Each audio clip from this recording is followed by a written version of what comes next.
Well, hello, friends and followers. So I've spent an inordinate amount of time trying to fashion a strain relief connector on here for this power connection to the radio. As the one on here had disintegrated, it was broken when I got the radio, and I probably shouldn't have bought the radio knowing this connector was bad, but I did. Anyway, I couldn't figure out, without a machine shop, without a 3D printer, and without a good replica to make a mold from, how to repair this thing. So I ended up buying a, this is called a CNC pillow, and it had a bearing in it. So I found one that had, so I thought, 29 millimeters of width. That is about the width of this power plug. It turns out maybe this thing was like 30 millimeters. So I ended up getting a 29 millimeter drill bit and spent about an hour drilling from the front to the back of this thing, and you could tell I didn't do a good job of it. The drill was biting so hard I had to run the drill backward, and so this was really a hack. So this turned out incredibly bad. I did tonight thread 3 holes for this thing. The original holes that hold this thing are still existing, so I used the original bolts. Those are 632s, and those are holding the thing in now.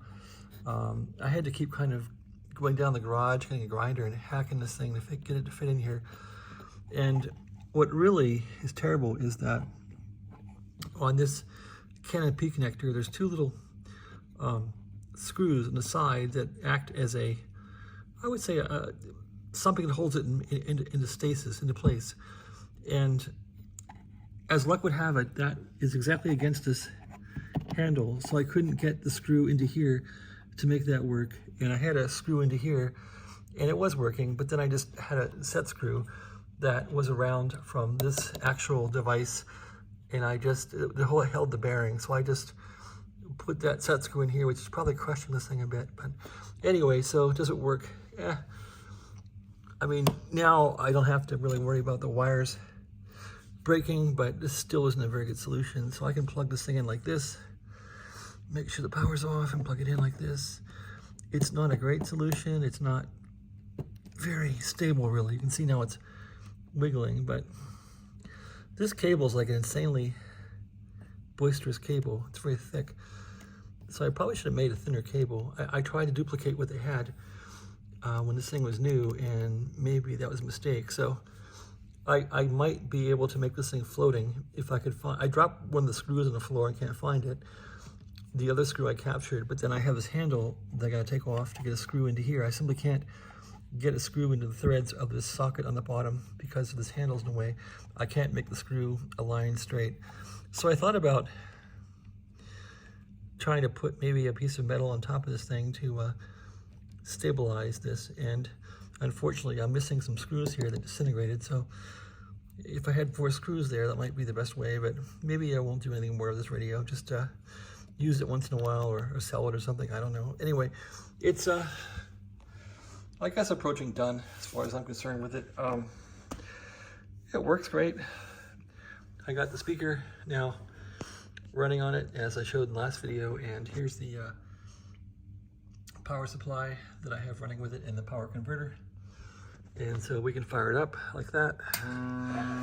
There's the vibrator, and there's some volume there.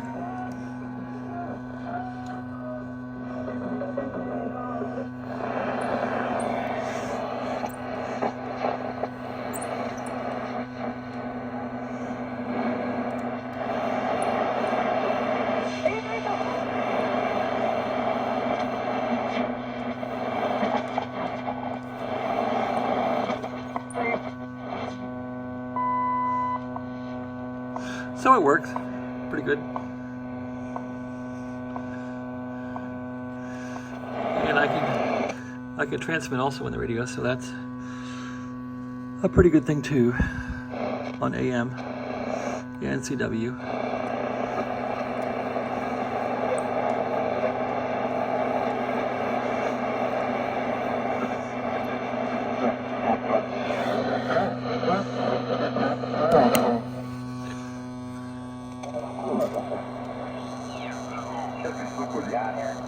come too early, though. You're going to have to talk to this guy standing back in Wisconsin. They're on till probably 9 o'clock or so, 8 between 8 and 9. I go to bed, but, you know, come on out, jump on in. Yeah, I got the code key on this thing rewired also. That was kind of a mess, and did that over the weekend. If I can find the code key, wherever it went. There's the code key right there. So this will definitely work now with a better cord on it. I put a longer cord on. They didn't really have a long cord on this thing, so I figured if I wanted to use this thing with some other radio, it would be nice to have a long cord, but this thing's really buzzing too.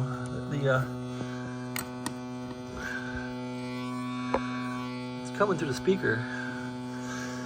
Sometimes I can ground this thing with a ground from here to here, and it will help it. Let's try that. It's a lot of hash. And that could be a shorted wire that I have that's hitting the frame from that connector. Sounds like it, maybe. No, or the vibrator's loud. Something's really loud here. I think it's just physical noise, mechanical noise. Move the radio. Yeah, well, I got a little box back here that keeps the radio running. Go like that. That's really a humdinger. I'm not sure why, but humming to beat the band. Speakers clear. All right. Here's the code key. Plug it in.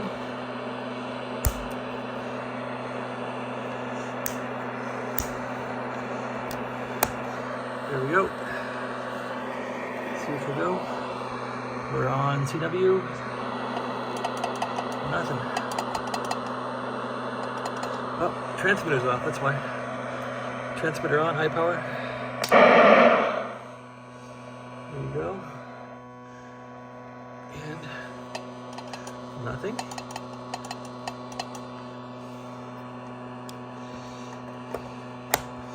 Well, that's discouraging. I'm on high power here. I got 6-volt lights. I got the 1.2 volt light there, 1.5 volt light. Maybe the cable's bad. Or the key's not working. I'm on key here.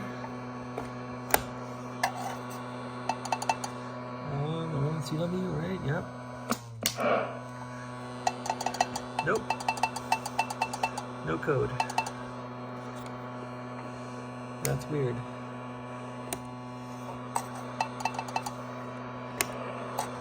Well, do I have any AM? Let's check that out. Here's the microphone. This mic is pretty nice. It's a carbon mic, and it works pretty good. It did in the past anyway.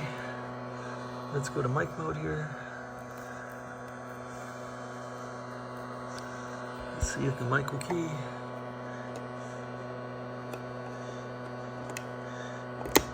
There we go. Voice mode.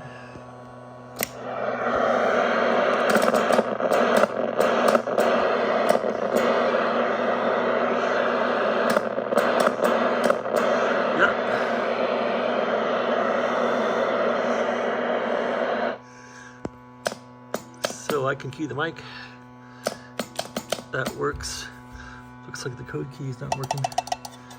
So much for fixing my code key, huh? All right, well, that was my little demo.